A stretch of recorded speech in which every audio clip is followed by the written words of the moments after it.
speaking to the mic. Okay. What's going on, everybody? This is your boy Big Willie, man, the Big Willie Show, man, on a Friday night. Just getting off work and everything, and making it up here. And on tonight, I have a special guest with me. She's a very good friend. She's entrepreneur. She does a lot with her community. She helps people. She's done so much. She's also affiliated with Local Brown Productions. Man, I can't even say nothing else because she's done so much. So on tonight, I have my special guest, Miss Felicia Branch. So Felicia, how you doing on tonight? I'm doing good tonight, Willie. Man, first of all, thank you for being here. You're welcome. I know you have to travel a long ways. For people that don't know, you are from Port Arthur. Yes, I am from Port Arthur, Texas. Man, Bun B, shout out to Bun B, PMC. So tell us a little bit about yourself. I'm Felicia Alexander Branch. I'm 53 years old. I'm from Port Arthur, Texas. I've been married 23 years. I'm a mother of 3 sons. That's 34, 27, and 22. The 34-year-old is in construction. He's worked with me before. The 27-year-old has worked in construction with me, and he also now, you will find out later that he works in my businesses with me, and he is my web designer. My youngest son also, he works construction with my husband, Carl Branch. We have several businesses that we will talk about later on that we will discuss. I'm just glad to be here. Like they say, no invitation is never unwarranted. You always show up, and I'm going to show up and show out for my town of Port Arthur, Texas, and Houston, Texas. Man. First of all, like I said, thank you for being here on tonight. So tell us a little bit, like, what got you to become an entrepreneur? I started actually, like I said, what started me, I actually was not an entrepreneur. I would say I was just a single mother at 19 years old with my first baby. And I didn't want my parents to have to take care of my son. So therefore, I initiated a couple of letters to Pampers and Gerber. And that's the way I was able to get coupons for Pampers and Gerber food for my baby. And so Zachary started Dependable Angel Services, which did not get launched. It started in 1990, but I really didn't bring it to the public till 2007 when we had our first natural disaster in Port Arthur, Texas. Okay. So tell us, you had your first son at 19. Being a single mother. Yes. I know. It was hard for you at that time. And I say that because being a single mother, it's like you having to, work and take care of your son. How did you manage? Just coming straight out of high school, I was pretty much, I get the end of my high school year, that's when I got pregnant. So basically my baby was born coming out of my 19th birthday. And so luckily I had 2 strong parents, household, and they were able to help me with my son while I decided, trying to decide what I want to do, because they don't want to taught my parenting skills. And that's why I'm very adamant when people don't take care of their kids, because at 19 years old, that was my first baby.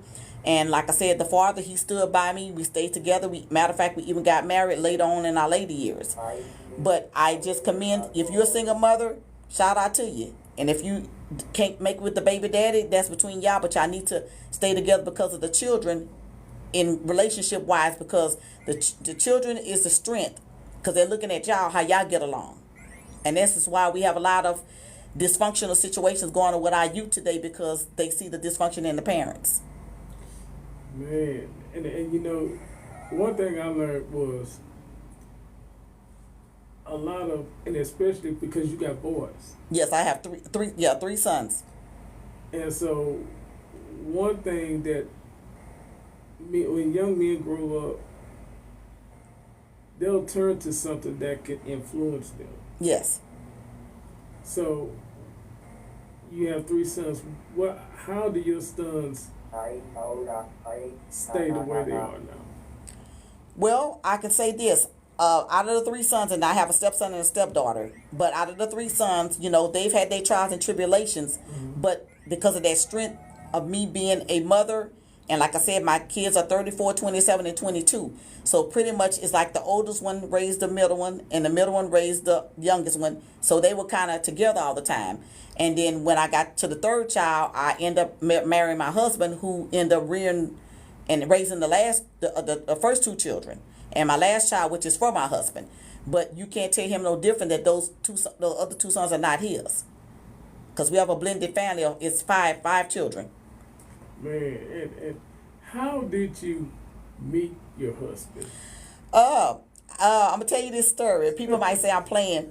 I was at a gas station actually in Port Arthur, Okay. minding my business, and I was still married to my first husband. We were in the middle of a divorce. Okay. So this gentleman came up to me, and at that time, I had Zachary at the time, and Zaphon was small, but Zachary was with me. And matter of fact, it was during April of 2020. Let me see, April of 2022, somewhere around there. And so there was drug week. And so he was telling my son about not using drugs. So what he did, he gave my son $3 and told him to keep those $3. And as of today, Zach is 34 years old. He still had those same $3 in the frame. And that's how I ended up meeting my husband, because him picking with my youngest son. But my husband and my father's father-in-law knew each other, because my father used to work for the city of Port Arthur.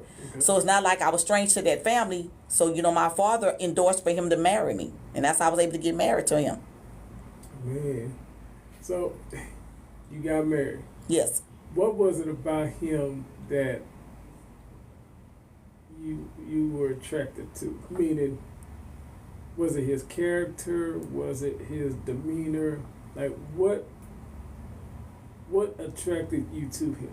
Well, what attracted to me to Carl, which my husband's name is Carl Branch, Carl with the K, because he'll tell you it's not a C. But Carl, he just, like I said, he was one of those guys, real bubbly, and I was in the middle of a divorce at that time, kind of just hanging out or whatever. And so he said, we sit down and talk, and maybe you could figure out, maybe you could work that first marriage out. And so we became friends, close friends. And then Carl ended up having to go down for a while, and we still stayed friends while I was still in the middle of my divorce from my first husband. And, I followed Carl's case. Actually, matter of fact, I ended up getting Carl 15, he ended up doing 15 years, but I ended up getting him out for writing a letter of character for him.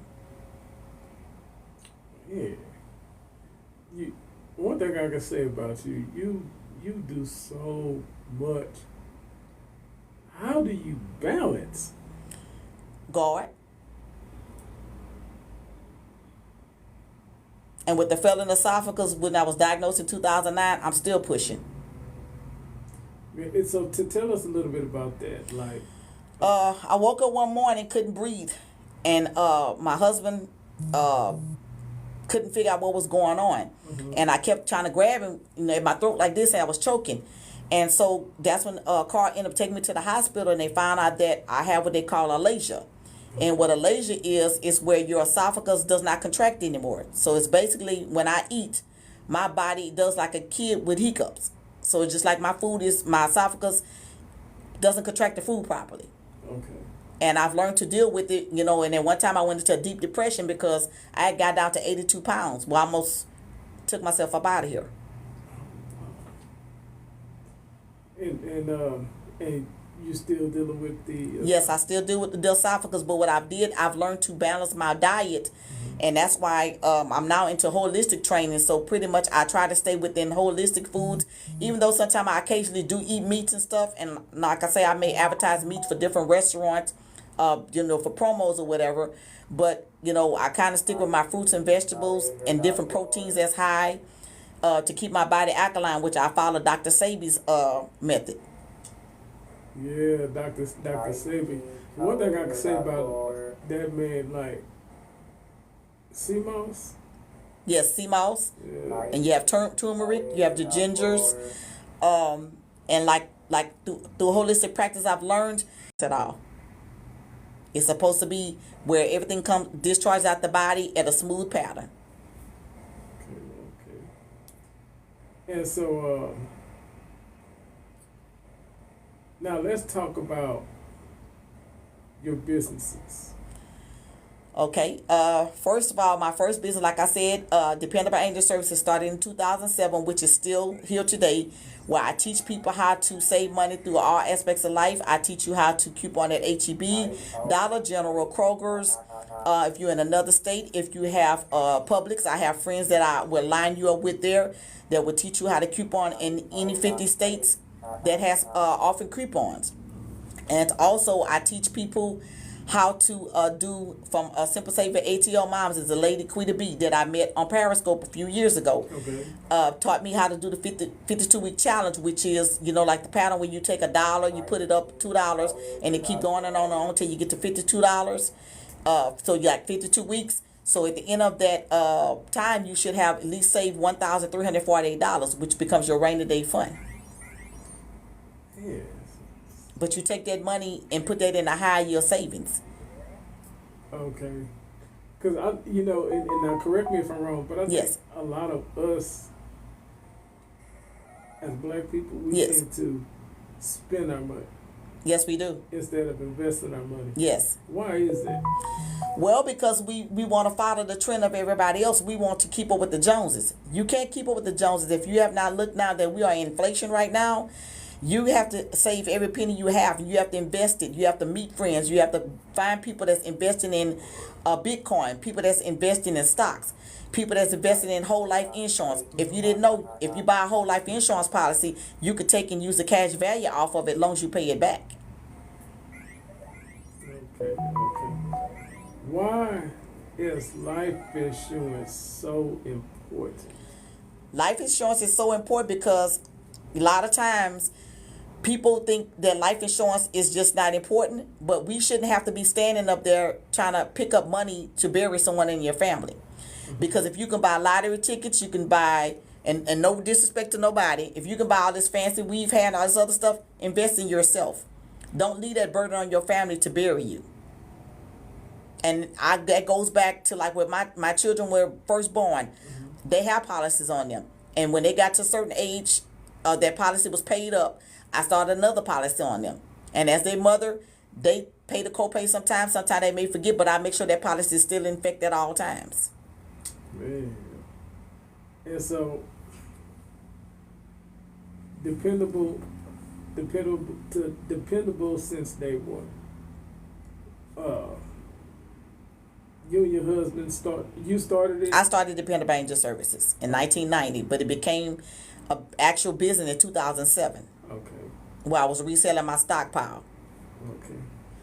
And so how does it feel to not only have a husband, but to have someone that supports you in what you're doing? Like, how does that feel? Well, that actually goes hand in hand because we support each other, because at the same time in 2007, while Dependable Angel Service was being birthed, we branched lawn service.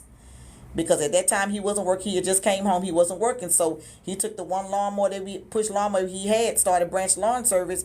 Here 17 years later, both of these businesses are working hand in hand with each other. Man, y'all got businesses. And when he's at work, I cut grass for him. I know how to cut the numbers for the different clients, and if I have a problem, I call him on the phone and say, "Hey, look, what number the zero turn needs to be on?" He'll tell me. Okay. And so, you and your husband been married 23 years. 23 years. How do you and your husband keep the marriage so strong? Because you hear like a lot of people, they get married for a year or two, then all of a sudden they want a divorce because of Yes. this. But how do you and your husband stay married for 23 years? How did y'all stay married? Well, we stayed married for 23 years because you got to remember that you can't let your children tell you how to run your marriage. So we were both strong on that. So sometimes the three boys, they would rebel against him and they rebel against me. But we always stood strong with each other. And, some of them decided they just wanted to do what they want to do. But we told them, say, at the end of the day, you're going to reap what you sow. And at this point, now they're looking at us at 23 years of marriage. Like I said, this is me and my husband. This is the children on the outside. I don't have the children in the middle and him on the outside. And he don't have me here and the children here. So we stick together. And sometimes, even my stepson and stepdaughter, they get mad with me and they fall out and I tell them, okay, well, guess what? You're gonna get happy, you're gonna get glad. Because you can't ruin this marriage. And we have our good days and our bad days. Like I say, me and Carl, sometimes we might get in our ways with each other, but at the end of the day, we still have to have each other. He matter of fact, he'll be 62 on the 22nd of this month, and I'm 54 in October. Man, shout out to Carl. Shout out to Carl. Yeah, shout out to Carl for putting up with me, because I am a firecracker. Oh man, and y'all with y'all marriage, I know y'all laugh and joke and everything, but one thing I can say is that since you and your husband been married for 23 years, and I know y'all been through some ups and downs. Oh yes. And I know y'all been through some things in your life, but how do y'all do y'all just pray? Like, let's say if one going through something in life right now, like, y'all just pray. Yeah, we pray together. And like I say, the first 5 years we wasn't married. Carl was gone. He was in the system. So I stayed by Carl. I visited Carl every weekend. Every unit he went to, I was there. The wardens knew who I was.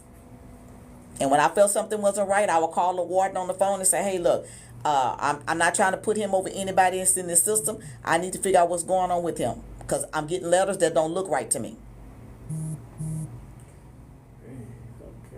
Okay. So now, tell us a day in the life of Felicia Branch. The day in the life of Felicia Branch is 24 hours a day, 7 days a week, 365 days a year, probably getting maybe 3 hours of sleep. Because I'm running Dependable Angel Services. Mm-hmm. I run the Black Angel Publishing Media, which is my media company, which I'm a best-selling author, international and domestic.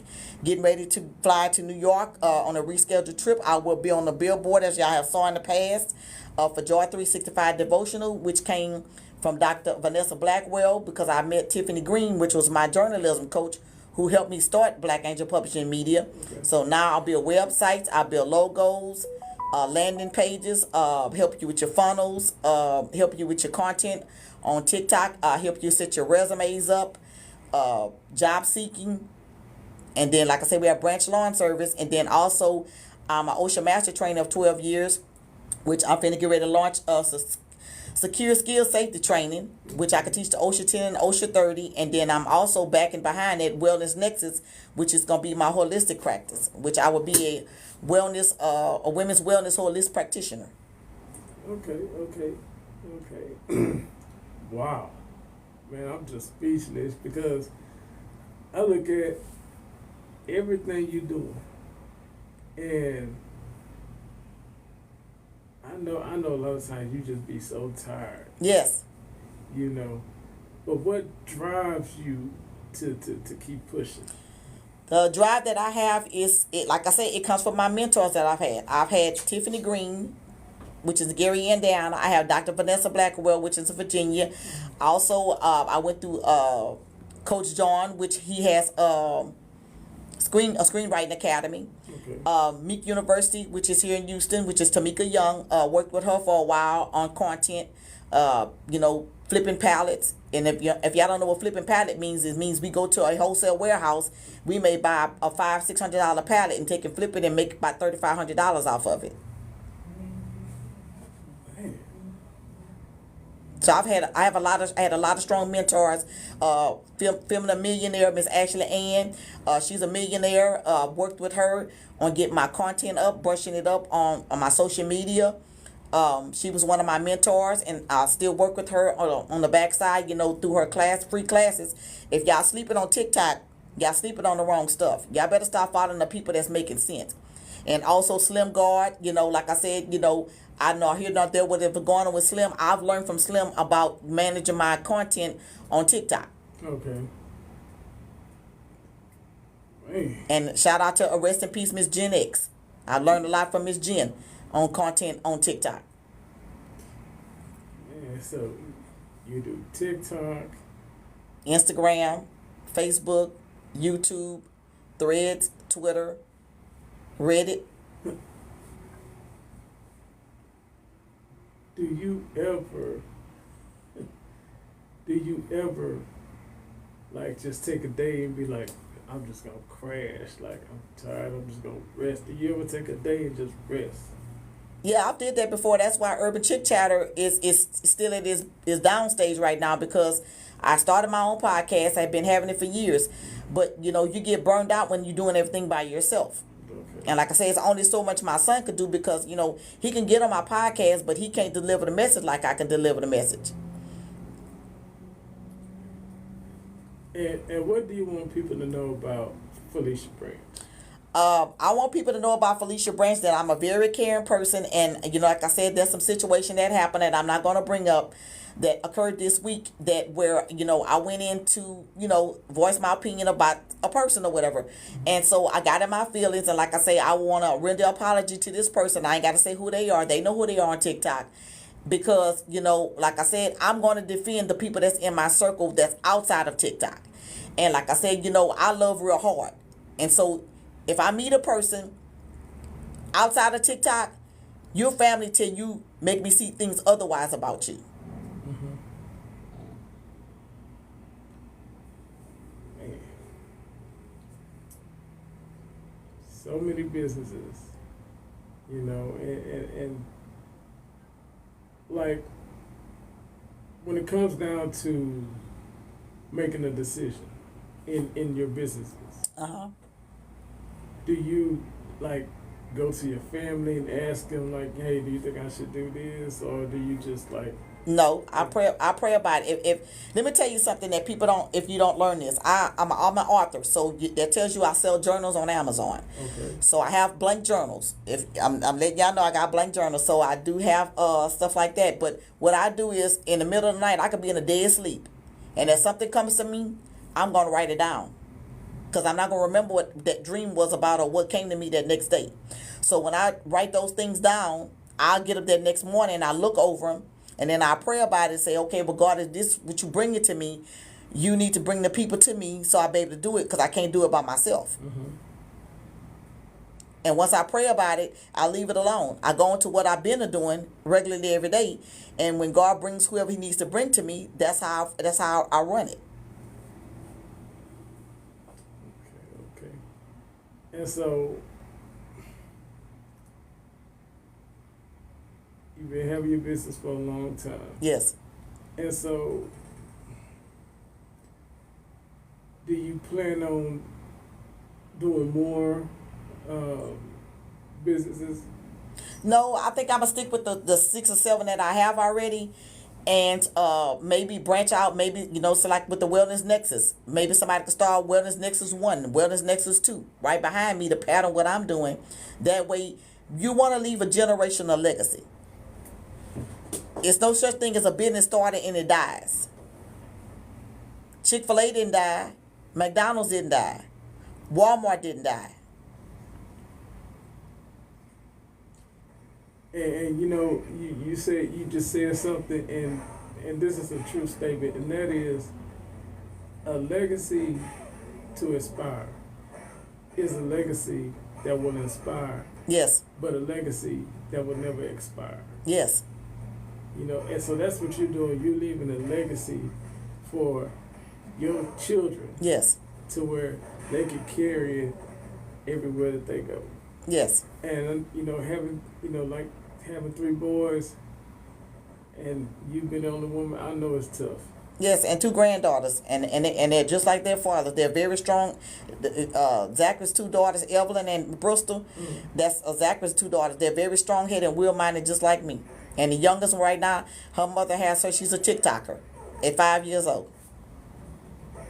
And already doing TikTok? Yes, and the 9-year-old, she's doing her own thing in Dallas. I don't know really what she's doing, but I know it's dealing with art and stuff. Oh, that's good. Yes. That's good. Yeah, and it's good, you know, how the Bible says, you know, train up a child in the way they should go. When they get older, they never depart from it. Oh, yes. And so it's good that she's training them now. Yes. To where when they get older, they be like, they won't go outside the world. they'll be like, okay, I'm gonna do this with my life. Yes. And so, your three boys, and you said two of them work with your dad, correct? One, the youngest one work with the dad. The middle one, which is Zafon, he works for me. Okay. So he's my drafter. He's my designer. He pretty much critiques everything that I build. So if I build something, a flyer or something through Canva for an event, he'll proof it for me. Okay. To make sure that it's ready to go out for production. Yeah. And so, how did they get into that? The oldest one started off with me. Okay. And as he decided he wanted to leave home, but he still helps me occasionally. Like if I got to go do different setups or whatever, he'll come and help me do different things I got to set up for different places. But the middle one, he's still at home with me, and the youngest one still at home with me. So the middle one, he left and went to Colorado, did his thing or whatever, and I told him, I said, well, baby, let me tell you something. And I tell this to parents, some parents may disagree. I'm not going to never turn my kids away from home. Now, my three sons are not married. So, therefore, like I tell them, you're always welcome to come home. And if we got to buy a bigger house to bring the mama, the baby mama, and whoever else, and the wife or whoever coming, we'll just have to get a bigger house. Because I would never let my kids live on the streets anywhere. And one thing I can say is that you raised your sons to be great young men. Yes. And I applaud you, and because you are a strong woman. That yes, you went through so much. Even having a baby at 19. You went through so much, but yet you're still standing. Yeah. Even going through the United States Navy, and the government didn't want me, and I almost took my life. Share that story. I went in the Navy, wanting to I followed my oldest brother and my cousin. I went in the Navy, went to Great Lakes, Illinois, got 2 weeks before basic training. My first husband decided that he just wanted to do some things that shouldn't have been done. And I lost focus, so I wanted to come home. And so they would not release me from the United States Navy. So therefore, I was going to give them a choice to either send me home alive to my mother or to send me home unalive to my mother. And so when they took me to the hospital, and I'm not ashamed to tell anybody, in a straitjacket, because I was just out. I was I had just lost it on the base, because at that time he was doing some things in Port Arthur that shouldn't have never been done to me, because I didn't deserve it. I'm not that type of woman, and rest in peace. He's deceased at this time. And so like I said, you have to learn to love yourself. Yes. And when you don't love yourself, people are gonna take advantage of you. And I had to learn that. And so at this present time, I can't really speak up on it, but the United States government owes me, because the day I left Port Arthur and went to Great Lakes, Illinois, I became the ward of the government. So therefore, you owe me. You can't tell me I'm not service connected. Wow. One thing you talked about, and now correct me if I'm wrong. Yes. But you wanted to kill yourself. Yes, I did. And it's not on one occasion. It's been about 3 or 4 different occasions I want to unalive myself. I didn't want to be here. But what kept you? I know God, but like... My sons. My son and my husband stayed by my side. They say, Mama, it's not really worth... Whatever people do to you, just let it blow over. But I had to learn that, and I would get burnt by so many people. I had to learn that me taking my life, they're still going to be here laughing at me.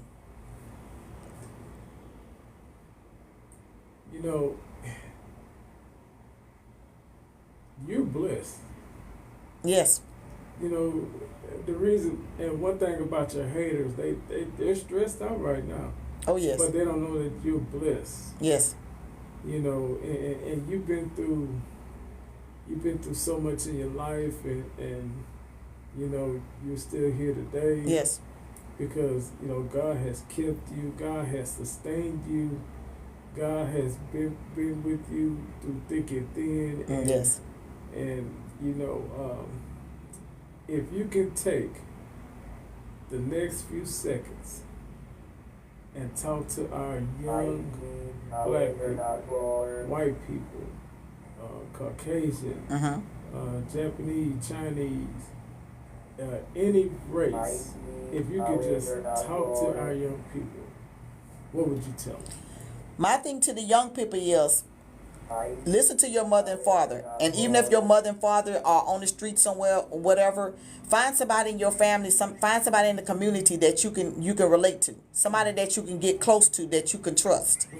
You know, like I say, some people, yeah, they're doing different things to you that they shouldn't be doing, but you can kind of pick up an earnest feelings of who's right and who's really a good person. You stick by that person, even if you're having a situation at home. I don't really agree with children having to leave home, but if you have been put in a situation where your life is being endangered, you find somebody, aunt or auntie or grandmother, find somebody you can stay with that's a strong-minded person that's going to protect you and protect you from, say, you know, they may go to court or whatever. They're going to protect you and keep you out of harm's way. Because I can tell you like this, my sons have been through a lot that I'm really not going to go into. But if you listen to K. Sinji, which is my youngest son, which is Carl Branch, we call him K. Sinji, which is his rap name. His songs would tell you about almost unaliving himself on several times at 22 years old.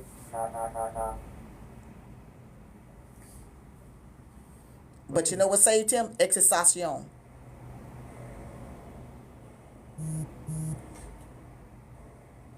Your son went through so much. I gotta get him on my podcast because I want him to share his story.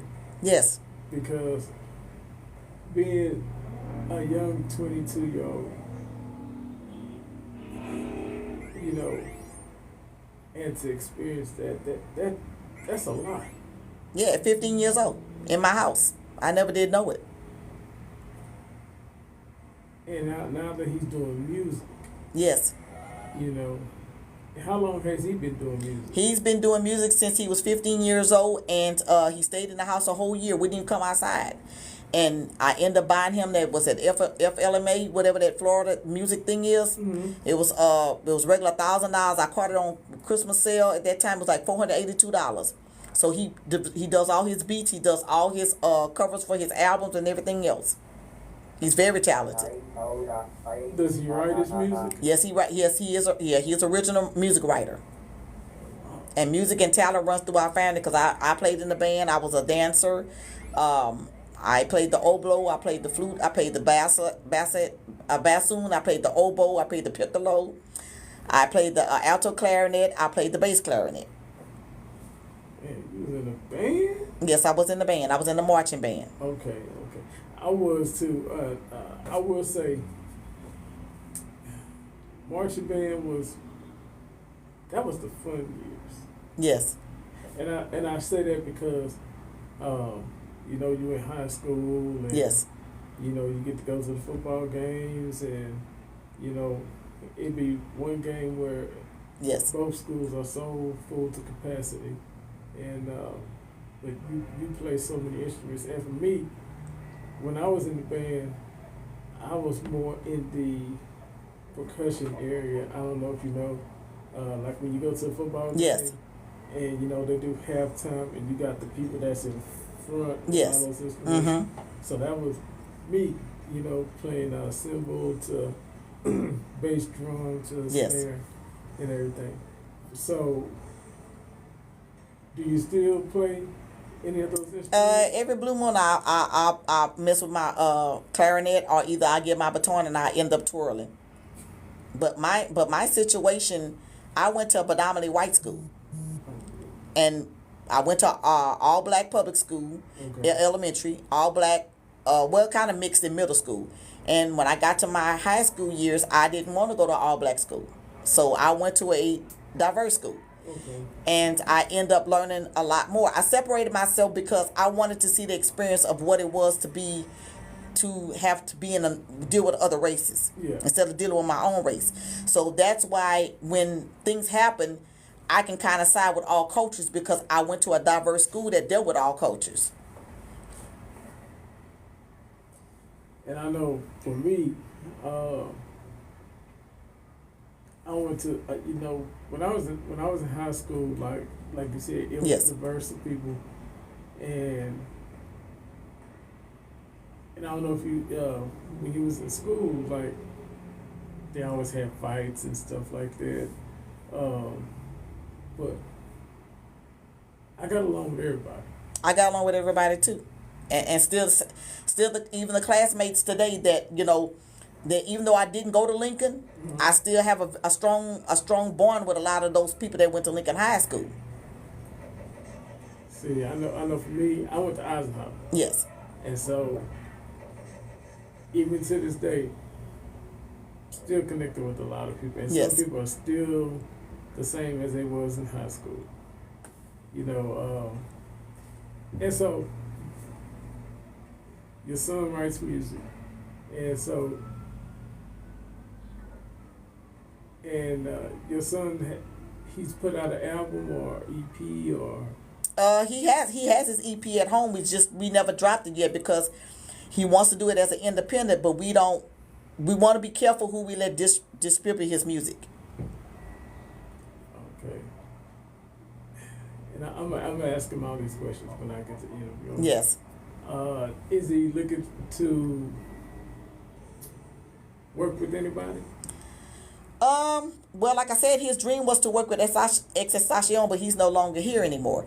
So, he has like Juice World and different people like that, and he had a chance in 2018. We went with Uncle Roy, which is 4-5, with his which is J Dub's father. I don't know if you remember J Dub. Rest in peace. He's deceased. He had a sister named Miss Letty. Yes. We had a chance to go to the BET experience. Okay. And so we had a chance to meet Compton Ave. Okay. Which he's being produced under Snoop Doggy Dogg.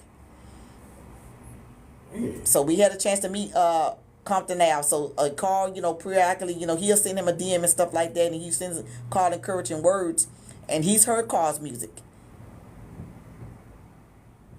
And you would never know that music was done exactly in his bedroom at home. No, and him being so talented, and one thing I can say, Mm-hmm. and that you raised some great boys.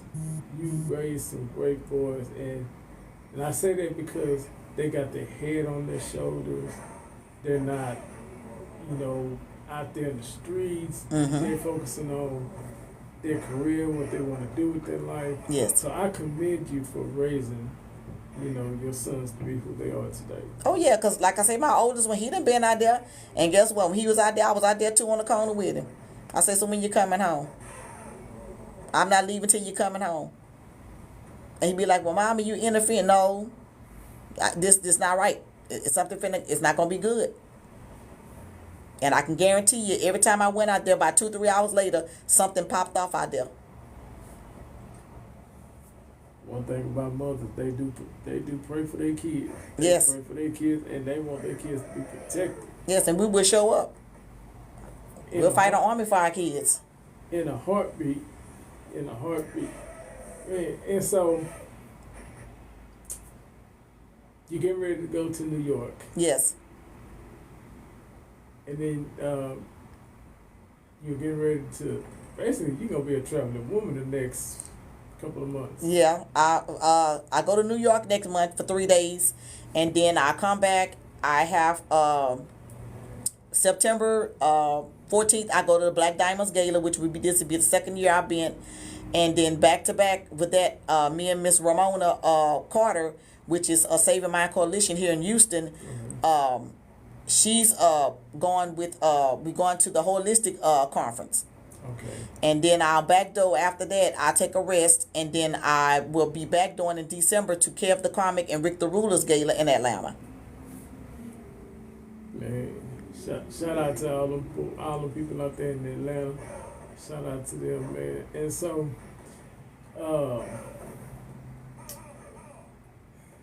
what else can I say? Because I mean, in my mind, you do so much. And Yes. I know you said you only get like 3 hours of sleep. Oh yeah. And And that's like Trade the Truth. Let me see, 2000. me see, 2021, 2022, somewhere around there. I don't know if everybody remember the incident when the teacher slammed the young man in the school here in Rosenberg, Texas. Yeah. That was JoJo. And Trey the Truth did a call out on it. So I drove from Port Arthur that day, storming, lightning, rain. Met Trey. I met Slim Thug. Met Rico. Met Miss April Green, which is JoJo's mother, and Trey's kids and the children and stuff was out there, and we stood in harmony together. And also, I deal with a young lady now, which is Miss Renata. She's out of New Orleans with she's the IPE coach, which she deals with autism. Okay. So I've been, we help each other on the backside with that. She's on TikTok as well, Autism Beyond Labels. And so I was a special ed teacher for 15 years. So when I saw this young lady on TikTok, I took a liking to her, and we pretty much communicate all the time. As well as I work with Mocha Brown, which is VIP Media. Me and you worked with her before. Yeah. On the Hall Horse shows. I had a chance to meet Stokely. So I've been everywhere. Yeah, me and actually Mocha Brown, she'll be here in a couple of weeks. Yes. Her and Richard, they're gonna be talking about Black Heritage Festival and such things like that. Yes, and hopefully the fun day. This will be our 16th anniversary on the fun day, and I'm overseeing the coordinator for the volunteer part, and as well as helping with the vendor part. But God spare you don't know how Texas weather's being right now, because Burrow came through and just changed a whole bunch of things in Houston right now. Man, and speaking of Beryl, how did you make it through the storm? I made it through the storm very well, and I want to give a shout out to Megan the Stallion. Megan pulled up, and she's like I said, I just happened to see the article as I was coming here. Megan gave generators out. I don't know what the capacity of the number was, but I want to give a shout out to Megan. I want to give a shout out to Trey the Truth with the Relief Gang, which is also part of Patrick Britton, which is from Port Arthur. Okay. He works with Trey the Truth with the Relief Gang. They come through Port Arthur, they go through Louisiana. Also, like with KT David Relief, we've all worked together doing Hurricane Rita. That's how we all came together. So if y'all ever have anything going with natural disasters, I don't care if you're North Carolina, South Carolina, my DM is always open. If you need help, call me. Man, and we've been through some storms. Yes. But yeah, we still here. Yeah, but we gotta learn how to work together instead of against each other. That's it. Why do we go against each other? Well, because that's what we've been trained. We've been trained to work against each other. We have to change that mind. Everything in life is a mindset. Yes. If you know such and such is kind of off up there in the head, sit down and talk to that person, because most of the time those people are very intelligent people, and they can give you ideas of what you need to be doing in the community, even though they may not be able to function and set it up. Yeah. But you need to still take their input, because their input is very valuable. So don't trash the homeless people, because the homeless people are very educated people. It's just they had a mishap in their life somewhere where somebody either took their check from them or put them out on the streets, and that's their only way to survive. But us walking on them is not gonna help them. So when you see a homeless person and they ask you for $2-3, you don't have to give them the money. If they ask you, can you buy me something to eat or drink? Anything outside, don't buy no beverages. Y'all know what I'm talking about. Buy sodas, water, stuff like that, where they body can function. Yeah, and I'm gonna share this with you because it was one day, one Saturday, I was on my way home, and I was driving down West Montgomery, and I stopped at this light, and the light turned red, and all of a sudden, this lady was like,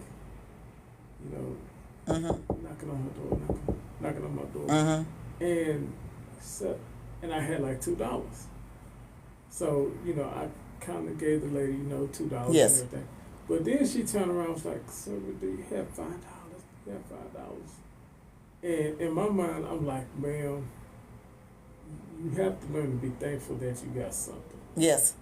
Because a lot of people would not have gave you nothing at all. That's true. you know, she was like, can you look in your wallet? And I'm like, man, I'm giving you what I have. Yes. Now, you know, me being from the hood, you know, that mentality. Yeah, that mentality gonna kick in. It was getting ready to kick in. Yeah, you trying to hustle me now. You know, and so I try to, like, just be calm, and the light turned green, and I'm like, ma'am, I gotta go. Yes. And she's like, can you please? I said, ma'am, be thankful. And then I left. Have you ever dealt with situations like that? Like where, you know, let's say you see a homeless person and, you know, you give them $1 or something like that, but they're like, no, do you have $5? Do you have this? Do you have that? Have you ever dealt with Yes, I deal with it all the time on an everyday basis. I mean, I see it all the time because, like I say, I travel a lot, and like I talk to them. But and keep in mind, you got to remember, I always got Sally with me. She's never not that far. If y'all know what Sally is, she's never not that far, and I will have to use Sally if I have to. I don't want to use it, but most people that know me, even coming in Houston, you know, I'm not a stranger to a lot of people because, like I say, I don't ever meet a stranger. Mm-hmm. But, you know, people know how far to go with me because of the way I speak. And I'm going to let you know, hey, it's not finna be this party.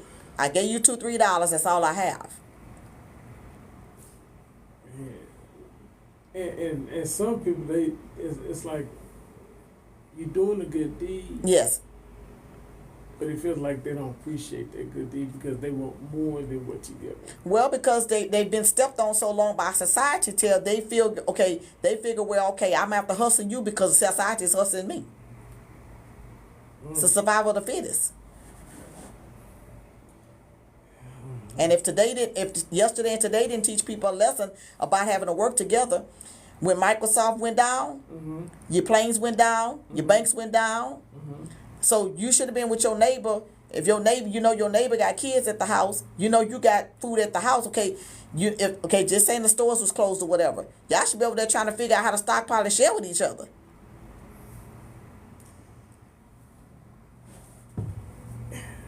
And it's hard for people to come together, especially if something major happened. You know, yes. It's hard for people to come together because it's like they're in desperate need, you know, or man, I just lost this, but instead gotta come together and work together so that we can build a better community. Yeah, but you look at it, you didn't lose your life. You only get one life. So you better leave it to the best of the ability that you have.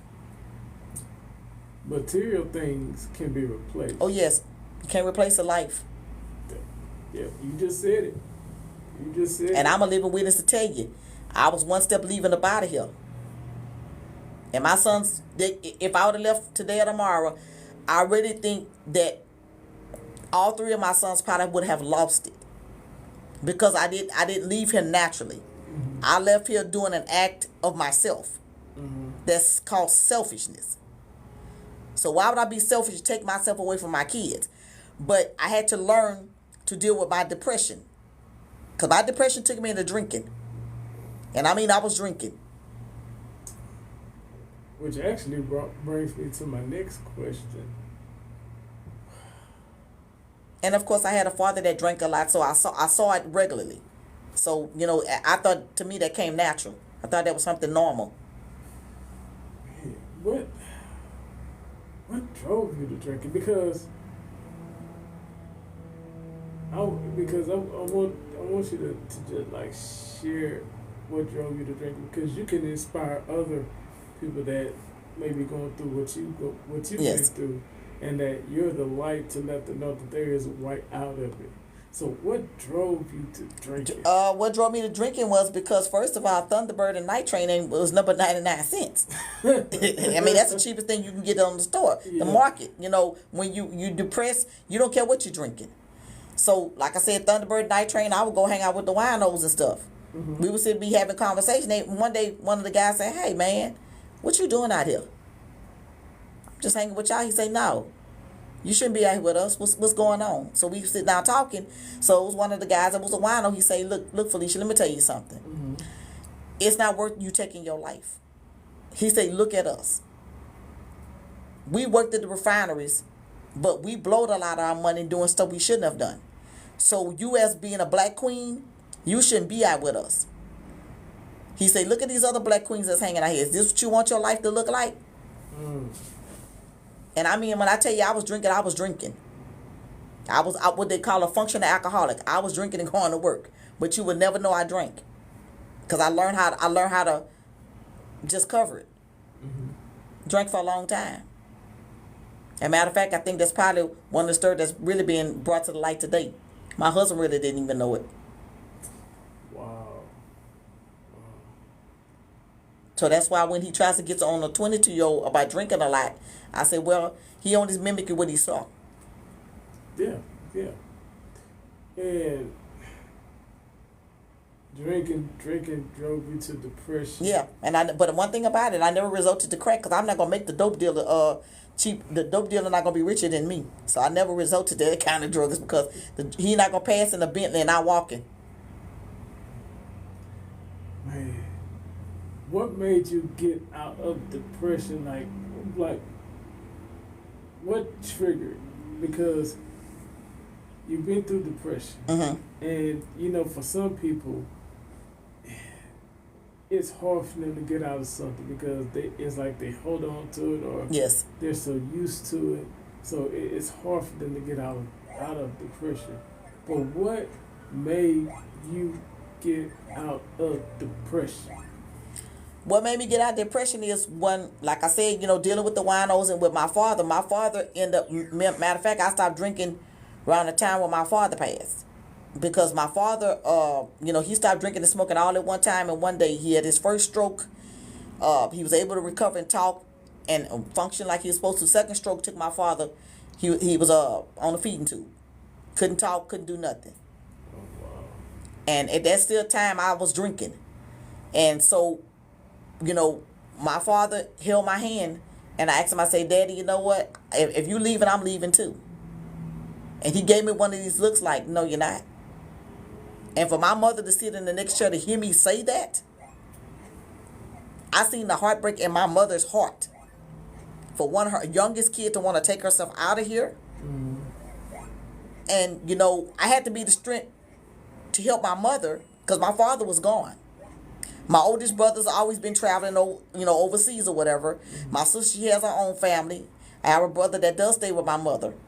And then my other brother, he has his own family. So basically, I was the baby of everybody. So I had to either fix myself to help my mother. And to see my mother, my dad left my mother, she was, well off, financially. But to see the loneliness in my mother, I had to become her strength. And 2 years later, my mother got diagnosed with pancreatic cancer. I think, if I'm not mistaken, your mother's still living? Mother passed in 2018. And to this day, that's my strength. Yeah, and definitely keep Sheila Jackson in your prayers. Yes. And I carry my mother everywhere with me. There's a baby cloth that my mother had when she was on her deathbed. Her tears, I wiped her. It was a baby cloth. That towel still sits in my car on the rearview mirror. Because you're carrying her legacy. Yes. And that's what you've been through depression, and I know it's tough to deal with. Oh yeah. And not only is it tough to deal with, but it's hard for you to get out of it because it's like a drug addiction. Once you take a snort of it, it's like gotta have it. But I had a praying mother and a praying husband. See. And I had three sons. Like I said, they was doing their thing on the streets or whatever they were doing, but they were some praying children. Because they didn't want me to leave here. They say, Mama, you can't end your job that God told you. You got to let God end your assignments. Man, that's why the Bible says that the fervent prayers of the righteous avail much. Yes. And that's even for people that's atheists. Somebody woke you up this morning. Yes, he did. The universe, somebody, you worshiping somebody, or you following somebody. Somebody woke you up this morning. Yes, they did. And so, and one thing I'm gonna share with you is blended families.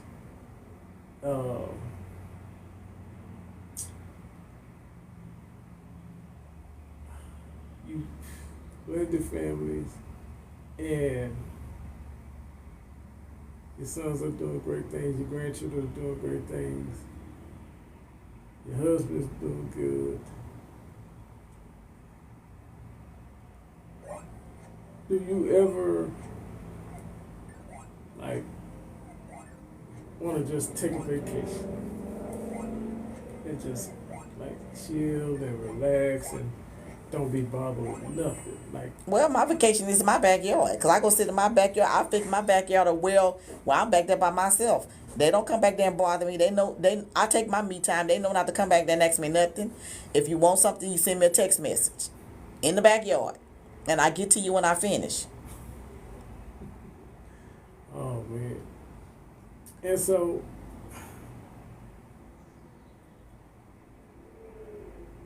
think about time in your life where you wanted to just give up on everything, I can't. you know, and let's just say, you know, you just want to, God won't allow it. I've tried it. You see, I've tried to take myself out of here, and he just keep telling me, no, it ain't your time yet. Sit down, child, till I tell you your mission is done. because God knows that you have a purpose, you have a Yeah. legacy, and so He wants you to continue that legacy. Yeah. He wants you to continue to fulfill the purpose that He has for you in His life, that He has. And so, tell us about Port Arthur, Texas. Port Arthur, Texas is my hometown, home of Jimmy Jones. Who else we got from over there? Pimp C, which I was real close to Pimp C. I was more close to Pimp than Bun. You have Lee Master, which is the whole UGK family. You have he's a Leo. Pretty much, you know, Port Arthur has a lot of people, you know, a lot of talented people. We have Motiva Refinery that's there. That's the largest refinery in the world. Mm-hmm. I have my bachelor's degree in kinesiology. I was a teacher, like I said, for 15 years as a special ed teacher and kinesiology teacher. Also, I went back. I had 9 years and 2 days to finish my associates in instrumentation. Okay. But Port Arthur is, you know, like I said, sometimes I get upset because I see certain things that go on in Port Arthur that I feel that they should be doing for small business owners like us. You know, you support this circle, but you don't support this circle. You know, the black circle, you know, we matter too. But at the end of the day, I still say all the cultures need to come together in some type of way and stop being separate from each other. Yeah. And you know, one thing I learned is that anytime that we support other cultures, it elevates them. Yes. But when it comes to our own culture, we don't want to support it because it may be too high, or Yes. it doesn't look right, or you know. But what can we do as a community to make that change to where we can start supporting other cultures? I mean, we support let's say we support Mexico. Yeah. Because we know they got good fajitas. Cinco de Mayo. You know, and all them fajitas. And But when it come to Juneteenth, nobody shows up but two people. Make that make sense. Mm. So what did the ancestors sacrifice their life for? Not for us to do what we doing. Wow. And always be the head, not the tail. Everybody's a leader, But it's just the way that it's just the way that you use it. It's just the way that you use it.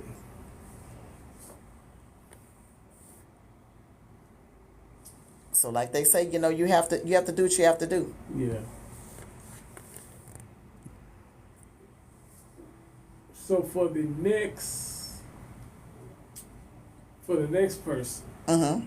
that wants to follow in your footsteps, or let's say they want to become an entrepreneur, Yes.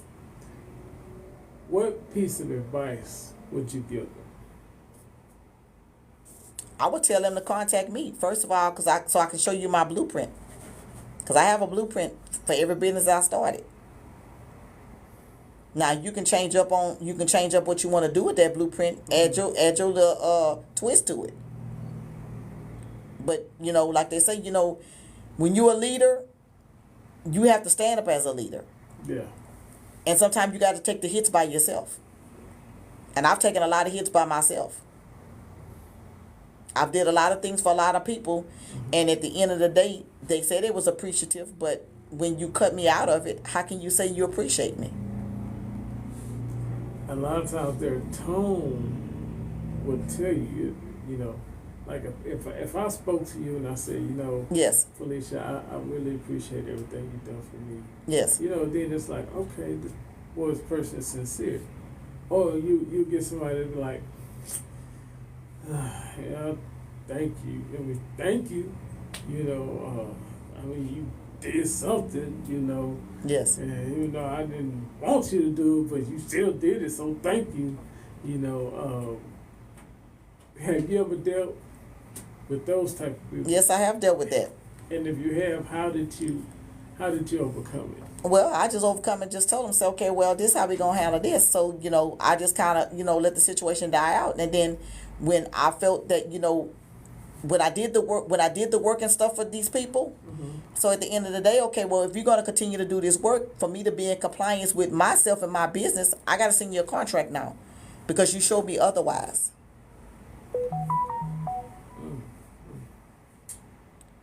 So one thing I can say about you serious about your business. Yes.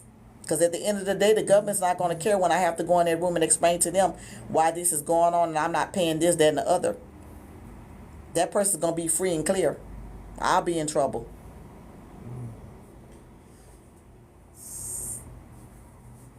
So before we get up out of here, anything that you want to, let people know what you got going on, what's been happening in your life. So, if you got some stuff going on, let the people know what you got going on. If you what's been happening in your life. So, if you got some stuff going on, let the people know what you got going on. If you